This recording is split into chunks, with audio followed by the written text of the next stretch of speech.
हमारे साथ सांसद साध्वी निरंजना ज्योति हैं, जिनसे बात करते हैं कि योग को लेकर उनका दृष्टिकोण क्या है, उनकी सोच क्या है। पहले तो धन्यवाद आपको हमसे बात करने के लिए। ये जानना चाहता हूँ, योग को आप किस रूप में लेते हैं? देखिए, योग लगभग मैं बहुत वर्षों से योग कर रही हूँ और योग एक हमारे जीवन का अंग है। जिस तरह से हम सोने का अंग बनाते हैं, भोजन करने का अंग बनाते हैं, बहुत सारी दिनचर्या है जिनको जीवन का अंग माना गया है। ऐसे ही जीवन में यदि हमने योग को अंग बना लिया तो मुझे लग रहा है कि आप बहुत दिन तक जिएंगे।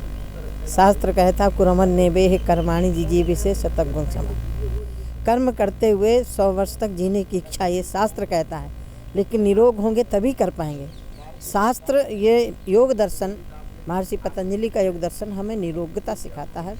और जब निरोग शरीर होगा तो विचार भी निरोग होंगे, विचार निरोग होंगे तो आपका मन भी स्वस्थ होगा। योग से तनाव दूर होता है, आप सबका मानना है, मगर देश में और सरहद पे तनाव। देखिए, मुझे लग रहा है कि योग का ही परिणाम है कि आज जिस तरह से पाकिस्तान की धरती पर माननीय प्रधानमंत्री जी के नेतृत्व में हमारे नौजवान सैनिकों ने किया है, आप देख रहे हैं कि आज़ादी के बाद से किसी घटना पर पूरा विश्व भारत के साथ खड़ा हो, ये और कोई नहीं कर सकता है, ये योगी ही कर सकता है, और वो भाई नरेंद्र मोदी है। मैं ये जानना चाहता हूँ, कुछ नेता ऐसे हैं जो इस पर सवाल उठा रहे हैं, उनको आप योग की शिक्षा देंगे या संदेश देंगे कि वो भी योग करें? देखिए, मैं तो भगवान से प्रार्थना करती हूँ कि देश पर संकट आए, सारे देश के लोग एकजुट हैं, और जो अलग बोल रहे हैं मुझे लग रहा है कि उनको देश की परवाह नहीं, देश के सैनिकों का उन्होंने अपमान किया है, मैं ये कह सकती हूँ। अरविंद केजरीवाल के लिए कुछ कहेंगे जो कहते हैं कि नहीं, ये सबूत दीजिए?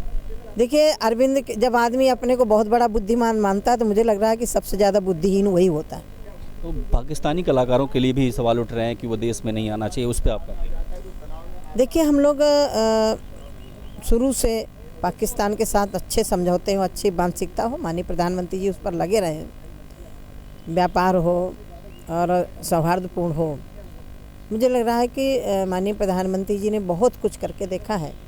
पाकिस्तान अपनी आदत से बाज नहीं आ रहा है, तो कहीं ना कहीं जनता के अंदर आक्रोश तो है, चाहे वो एक्टर हो, चाहे खिलाड़ी हो, चाहे कोई भी हो, जनता के अंदर एक्शन तो है कि हर क्षेत्र में प्रतिबंध होना चाहिए।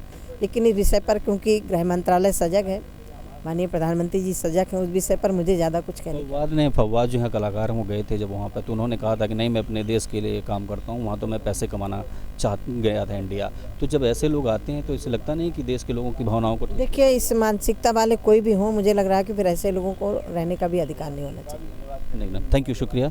ये थी साध्वी निरंजना ज्योति, जिन्होंने बताया कि जो कलाकार भारत के लिए, भारत के बारे में नहीं सोच सकते, उनको भारत में रहने का भी कोई हक नहीं है। कैमरा पर्सन रफीक के साथ, एक्सपोज इंडिया।